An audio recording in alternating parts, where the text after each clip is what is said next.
warahmatullahi wabarakatuh.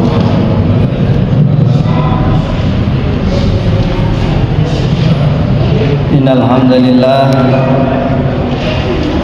nahmaduhu wa nusalli wa nusallim ala rasulil karim wa ala alihi wa sahbihi wa sallim ajma'in.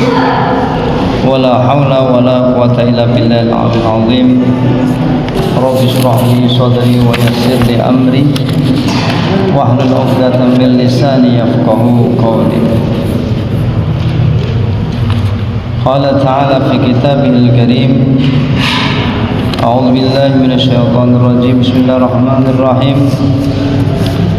Man 'amila shalihan min dzakarin wa untha wa huwa mu'min falanuhyiyannahu hayatan thayyibah. Wa qala nabiyyuna Muhammad sallallahu alaihi wasallam, man ahya sunnati faqad ahabbani wa man habbani kana ma'i fil jannah. Atau kama qala Rasulullah sallallahu alaihi wasallam. Hadirin jamaah salat maghrib, Bapak Ibu yang dimuliakan Allah Subhanahu wa taala. Kita bersyukur kepada Allah Subhanahu wa taala masih memberi kita kesempatan saat ini, masih diberi umur, saat ini masih diberi kekuatan untuk menjalankan perintah Allah Ta'ala, mengikuti cara baginda Rasulullah Sallallahu Alaihi Wasallam, yaitu sholat maghrib dengan cara baginda Rasulullah Sallallahu Alaihi Wasallam berjamaah. Mudah-mudahan Allah Ta'ala berikan kita kekuatan istiqomah hingga di akhir hayat kita mati husnul khotimah, amin ya rabbal alamin. Hadirin Bapak Ibu jamaah yang dimuliakan Allah Subhanahu wa taala, seperti biasa kita akan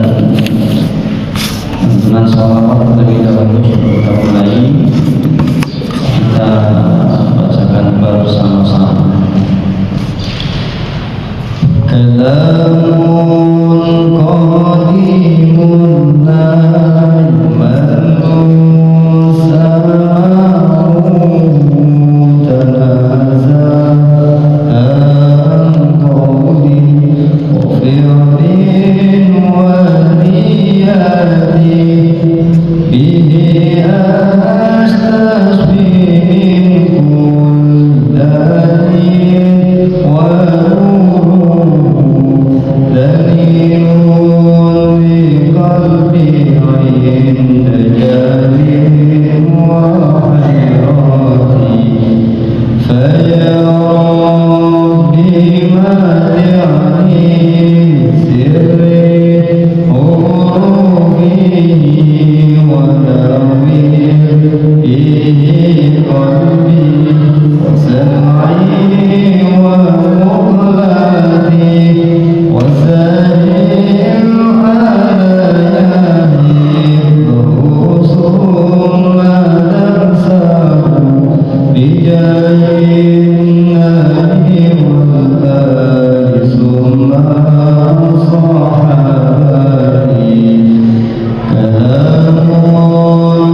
Sa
Bapak Ibu yang bukan Allah Subhanahu wa taala, kita akan kaji malam ini yaitu tema tanda-tanda penyakit hati. Jadi kita perlu mengetahui tentang penyakit hati agar kita ngerti apakah hati kita dalam kondisi sehat, apakah hati kita dalam keadaan sakit, bahkan mati. Jadi hati yang mati, hati yang sakit, hati yang sehat. Jadi bahayanya kita tidak memahami tentang kondisi hati kita. Ini bahayanya selama-lamanya, ya. Kenapa kita pahami tentang hati? Dikatakan fa innal maradul badan yahnusu minhu bil maut. Sesungguhnya sakitnya badan itu yahnusu minhu bil maut, dia akan selamat darinya ketika mati saja. Wa maradul qalbi yatubu ba'da maut abada. Tetapi sakitnya hati itu akan berlanjut hingga sampai setelah mati, abadan selamanya. Apa maksudnya? Orang kalau hatinya sakit sehingga menjadikan dia tidak taat kepada Allah Ta'ala, sehingga menjadikan dia ingkar kepada Allah Ta'ala, maka dampak daripada sakit, dampak daripada hati yang mati, hati yang sakit, yang ada penyakit ini akan berdampak sampai abadan setelah mati. Berbeda dengan sakitnya badan. Kita badan sakit, sakit perut, sakit mata, sakit telinga, sakit tangan, kakinya. Kata-kata sakit berujung mati sudah selesai, sudah meninggal dunia selesai. Ini sakit ketika sakit badan. Tapi kalau hati itu katakanlah dia sakit, rusak, yang menjadikan dia ingkar kepada Allah Subhanahu wa taala, menjadikan dia tidak tambah taat dengan Allah Ta'ala sehingga mati, maka mati dia mati sulul khatimah, mati yang tidak membawa iman, mati dalam kondisi hati sedang dalam keadaan tidak baik-baik saja. Nah, maka nanti akan berdampak yaitu ba'da maut abadan selama-lamanya. Sehingga dikatakan kullama nadijat juluduhum badalna amsal. Maka ketika itu ketika itu kulit itu matang, kemudian kami ganti lagi kulit yang baru. Artinya orang itu dibakar di neraka sebab dia mati dalam keadaan tidak membawa iman, sehingga kulit itu ketika terkelupas dengan api ya selesai. Maka Allah ganti kulit yang baru supaya terasa lagi itu sakit. Diganti lagi, kulit sudah melepuh lagi, ganti kulit yang baru lagi, ganti lagi, selamanya seperti itu. Ini sebab apa? Karena iman yang lemah, karena hati banyak penyakit yang tidak pernah kita sembuhkan, yang tidak mati dalam keadaan tidak membawa iman. Hadirin Bapak Ibu jamaah yang dimuliakan Allah Subhanahu wa taala. Dikatakan annaku la udwin min a'dha'il badani khuliqa li fi'lin khasin bih. Sesungguhnya setiap anggota badan manusia khuliqa li fi'lin khasin bihi, diciptakan oleh Allah Subhanahu wa taala sesuai dengan pekerjaan tubuh masing-masing. Allah berikan tangan, maka dengan adanya tangan kita bisa memegang. Dengan adanya mata kita bisa melihat. Dengan adanya telinga kita bisa mendengar. Dengan adanya mulut kita bisa berbicara. Dengan adanya kaki kita bisa berjalan. Nah, ini namanya Allah telah ciptakan anggota badan dan Allah berikan pekerjaan tubuh masing-masing sesuai dengan ciptaannya, penciptaannya. Ketika ini terjadi, berarti anggota tubuh kita ini dalam keadaan sehat. Anggota tubuh kita dalam keadaan sehat, dalam keadaan baik-baik saja. Wa inna ma maraduhu ayata'addaru alaihi fi'luhu alladhi khuliqa lahu hatta la yastura minhu aslan. Sehingga ketika kita katakan ketika tangan itu tidak bisa memegang, tangan itu tidak bisa memukul, tangan itu tidak bisa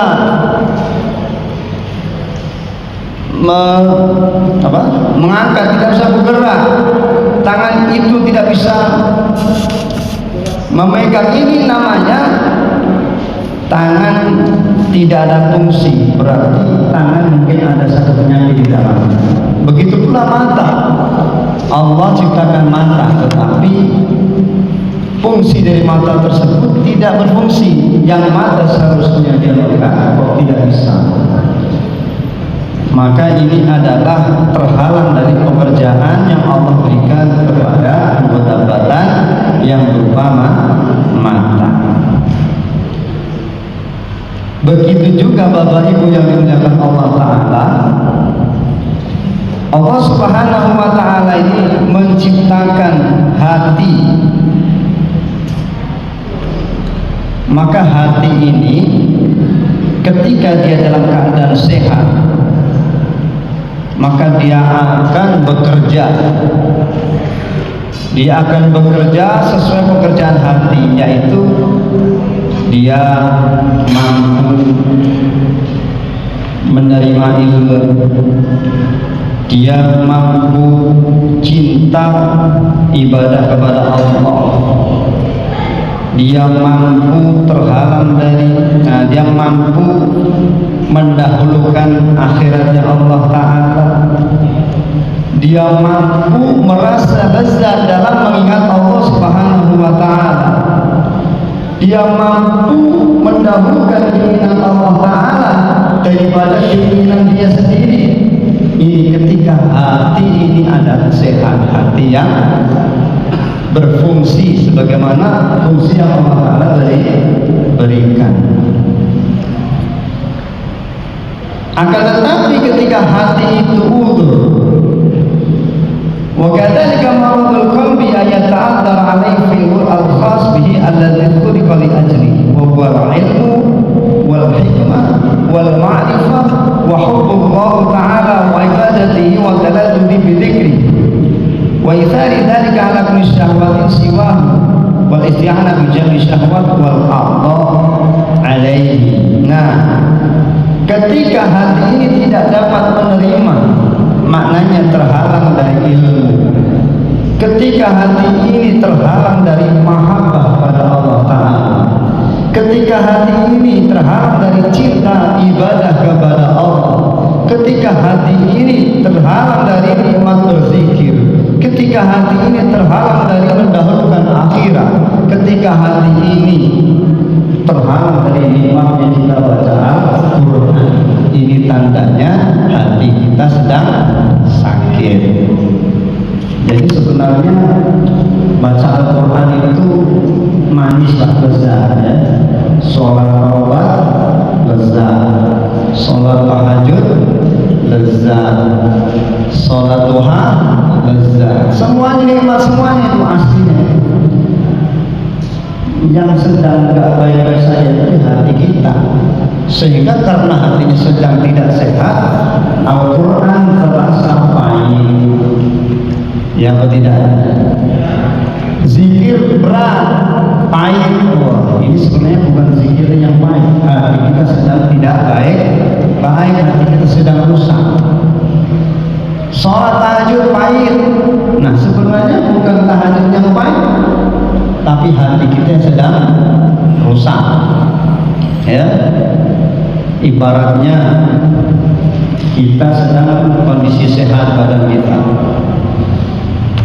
Maka apa saja makanan ini akan kita dapat menerima, baik ayam bakar, ayam goreng, ayam sigra, ayam geprek, ya, sop kaki kambing, sop buntut, lagi.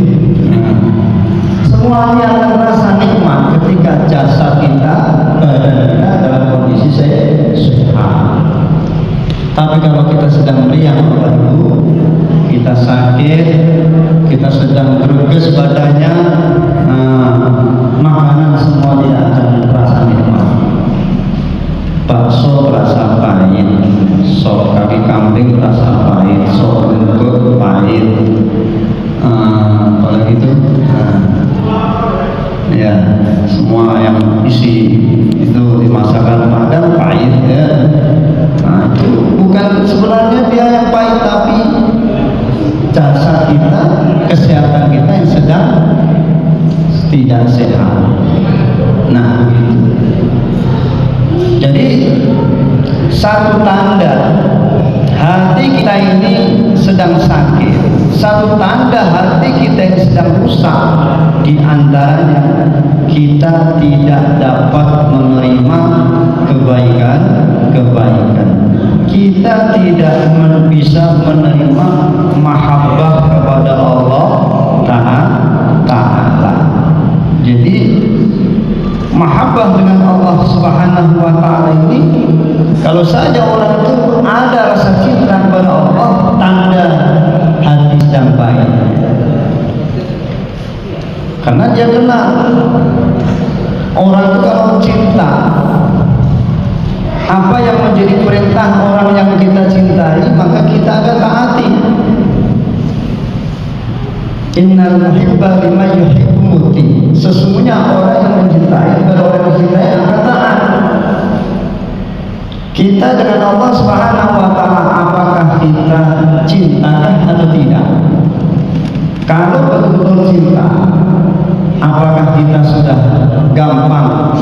Apakah kita mudah sudah untuk melaksanakan perintah-perintahnya? Kalau saja kita mengatakan cinta kepada Allah Subhanahu wa Ta'ala, akan tetapi perintah-perintah Allah Subhanahu wa Ta'ala tidak dilaksanakan dengan baik, maka kecintaan kita dengan Allah itu adalah cinta palsu. Ya. Jadi hatinya belum betul.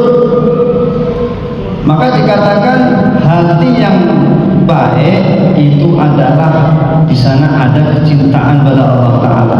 Faman indahu syai'un ahabbu ila Allah, faman indahu syai'un ahabba ilaihi min Allah faqalbuhu maliyun. Barang siapa yang di dalam hatinya ada yang lebih disukai daripada Allah dan Rasulnya, maka faqalbuhu maliyun, hatinya itu adalah sakit. Di sini dikatakan alamatul ma'rifat al-mahabbah, tanda daripada kenal itu adalah mahabbah, ya. Tanda kenal itu al-mahabbah, cinta. Orang orang itu kalau sudah cinta, ini berarti ya kenal. Orang cinta tanpa nggak kenal nggak mungkin. Kalau sudah cinta pasti dia kenal. Tapi kalau kenal belum tentu cinta. Orang bilang tak kenal, maka tak sayang. Jadi sudah dia cinta itu pasti dia kenal. Maka orang yang hatinya benar, orang yang hatinya baik, maka tandanya dia cinta kepada Allah.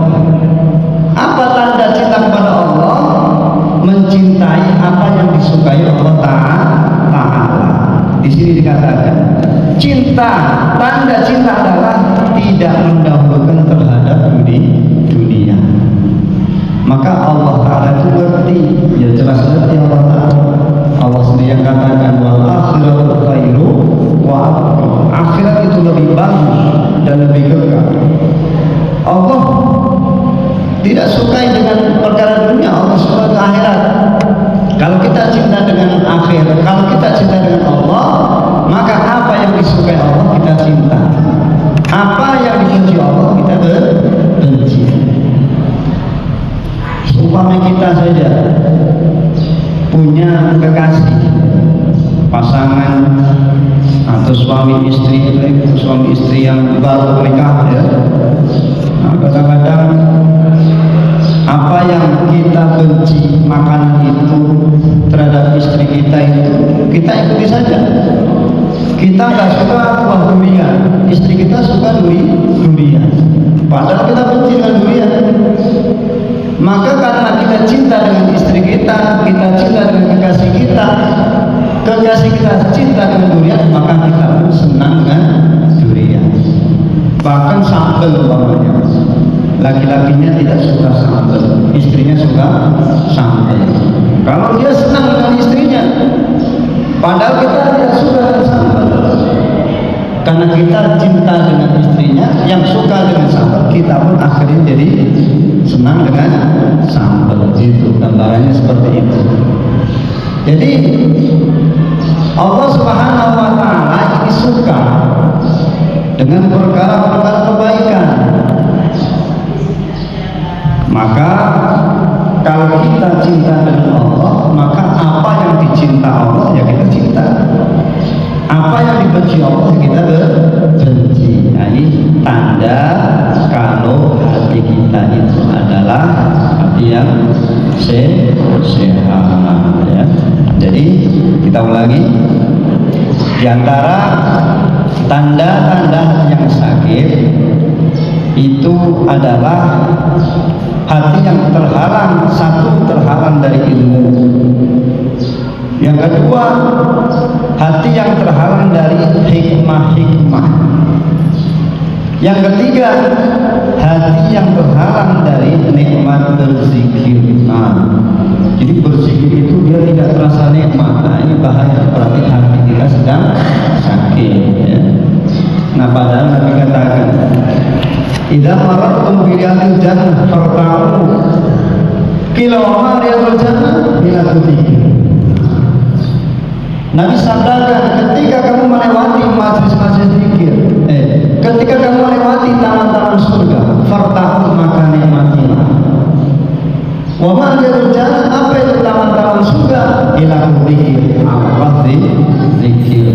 Nah, jadi taman-taman surga ini dianggap oleh Rasulullah adalah halakan zikir ini dengan Rasul adalah taman surga.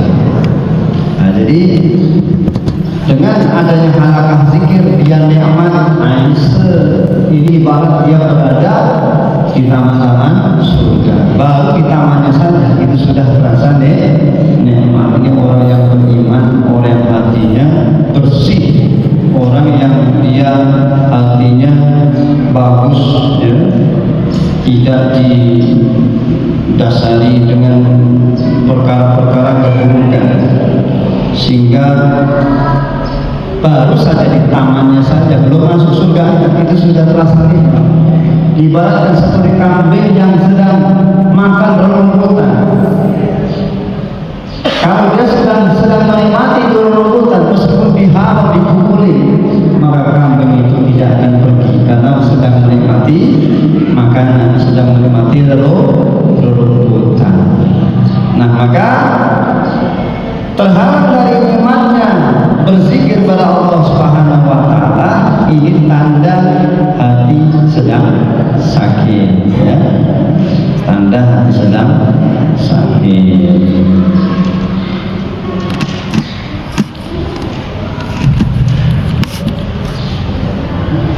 Jadi hati ini tidak bisa berfungsi ya.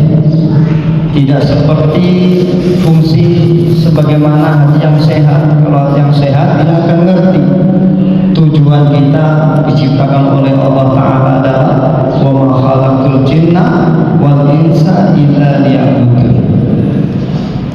Tidak aku ciptakan jin dan manusia ini hanya untuk beribadah kepada Aku. Ada satu tafsir mengatakan illa ya'rifun, kecuali untuk mengenal kepada Allah ya. Jadi kita diciptakan Allah Ta'ala supaya kita kenal dengan Allah Ta'ala ya.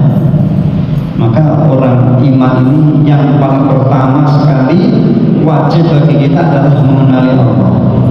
Awal wajibin ala insani ma'rifatul ilahi bistiqoni. Awal suatu perkara yang wajib bagi seorang muslim adalah ma'rifatul ilahi bistiqoni, mengetahui Tuhannya dengan penuh keyakinan. Maka dikatakan orang arif itu orang yang mengetahui Allah Subhanahu wa Ta'ala, dia akan yakin seyakin-yakinnya meskipun tanpa ada dalil, meskipun tanpa ada bukti. Katakanlah mungkin kita akan yakin adanya Allah Ta'ala, benak hati kita akan mengatakan buktinya mana? Maka ulama katakan, nah buktinya adalah dunia yang ada, ini tanda bahwasanya Allah Ta'ala itu ada. Tapi orang marifat tidak perlu ada bukti. Katakanlah Allah ada, oh iya saya yakin Allah Ta'ala itu ada, 100% saya yakin, walaupun tanpa ada bukti saya yakin. Inilah orang arif, orang yang ma'rifat kepada Allah Ta'ala.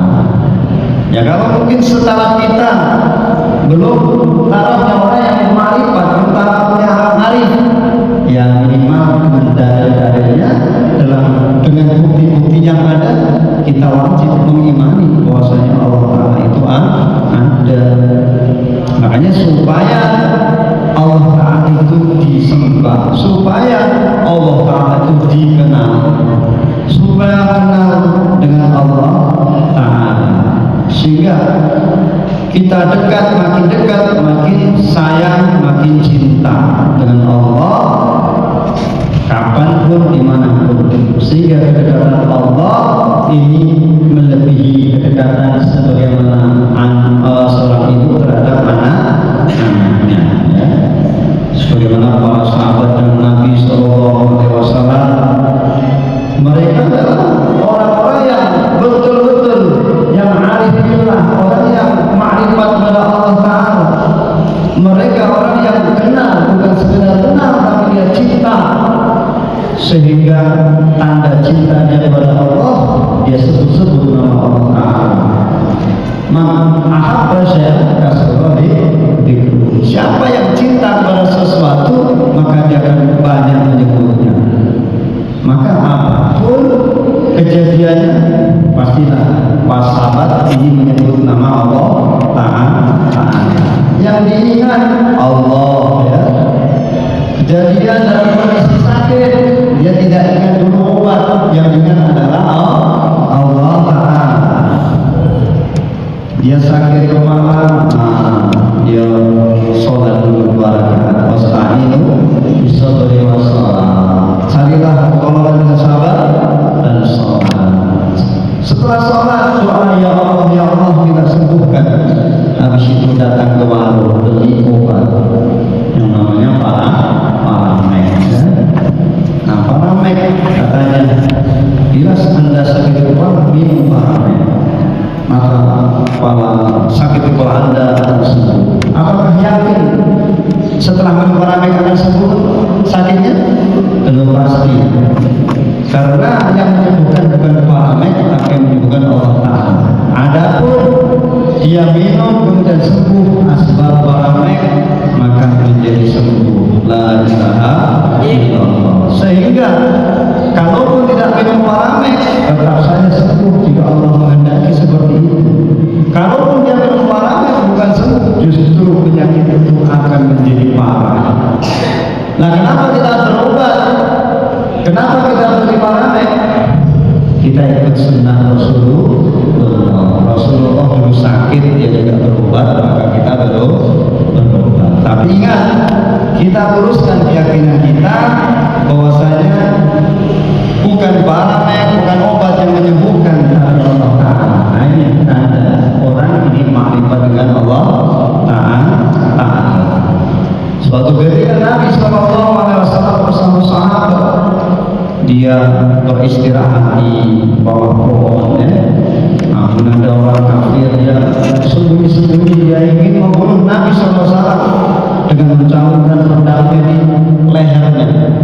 Maka orang kafir katakan, "Ya Rasulullah, majang surga, siapa yang akan menolongmu kalau pedang sudah di lehernya?" Kata Nabi, seketika itu spontan Nabi katakan, "Allahu Rabbi."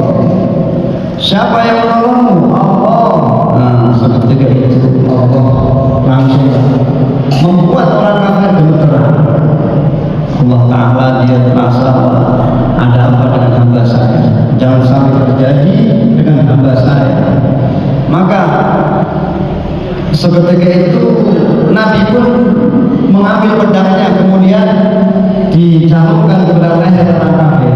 Maka Nabi SAW, "Ya Arabi, majang surga, siapa yang menolongmu?" Maka dia jawab, "La ahad yang suruh." Tidak ada yang menolong saya satu.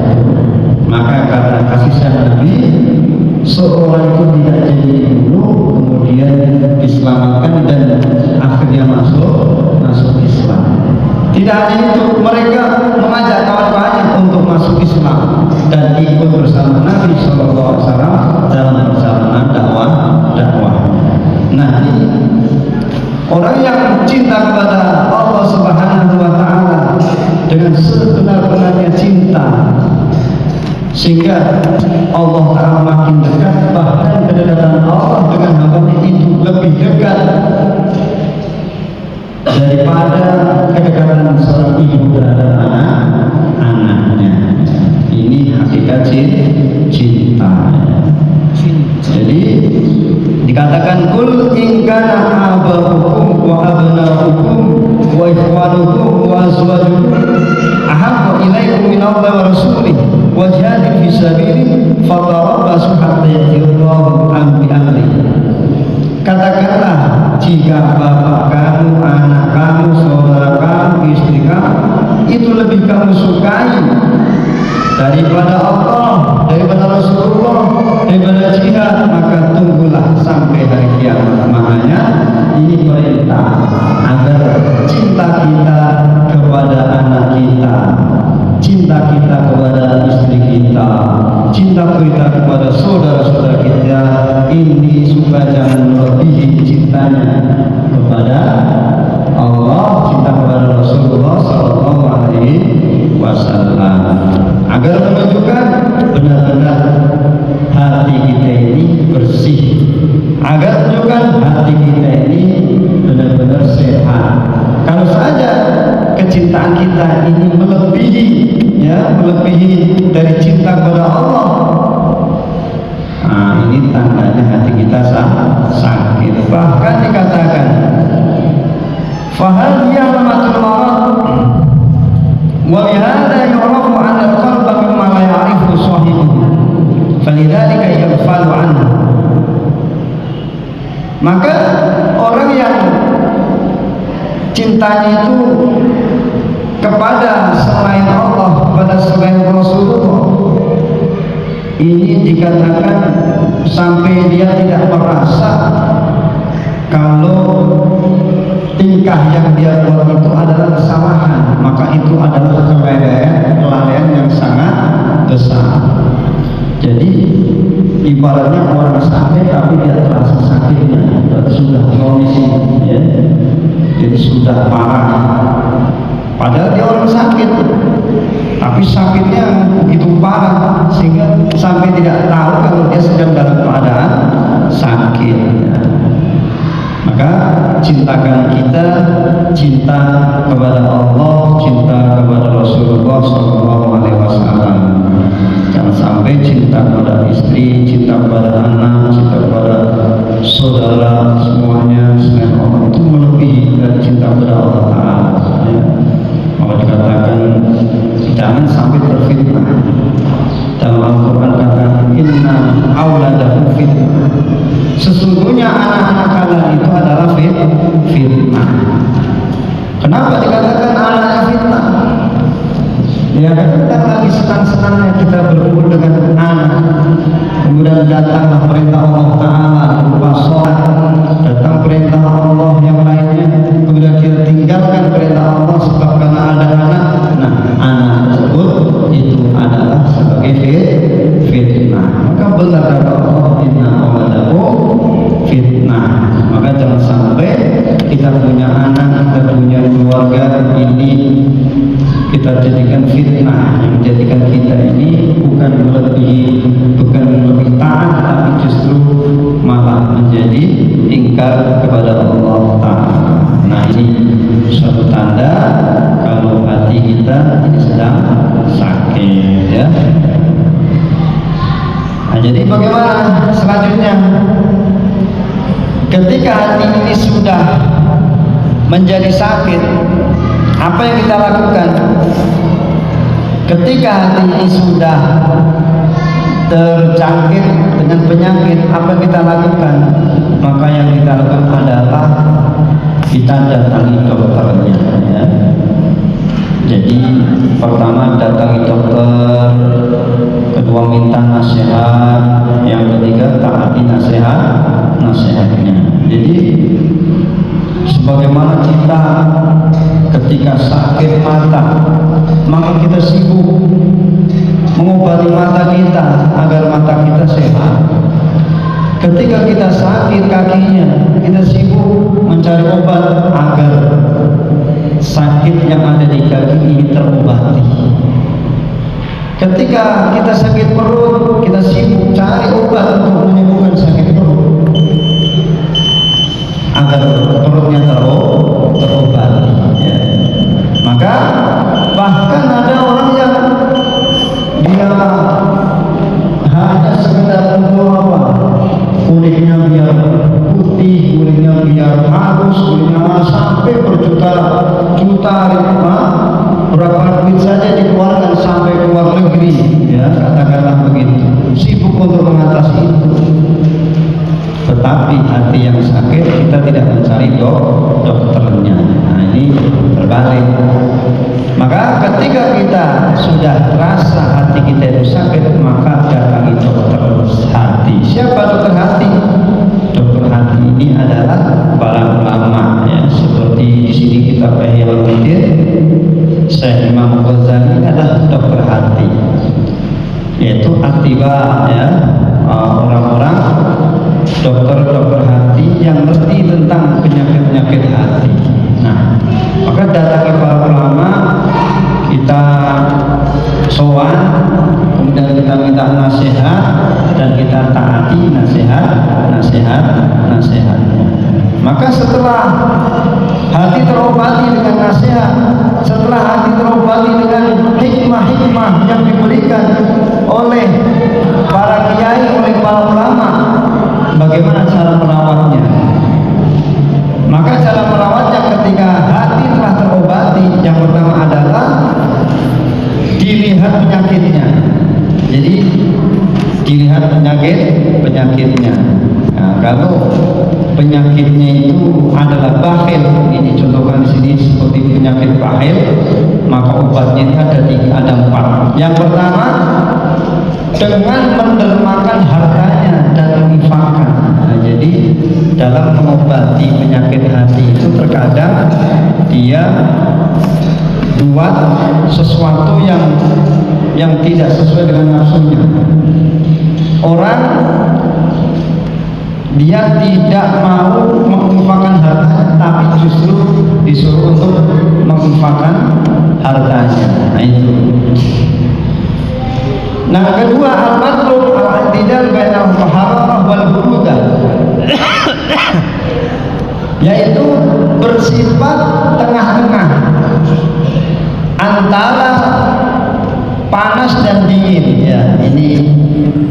ibaratnya kalau kita sakit dingin ya, kemudian dipakai yang panas-panas, atau kita panas kemudian kita bikin yang dingin-dingin.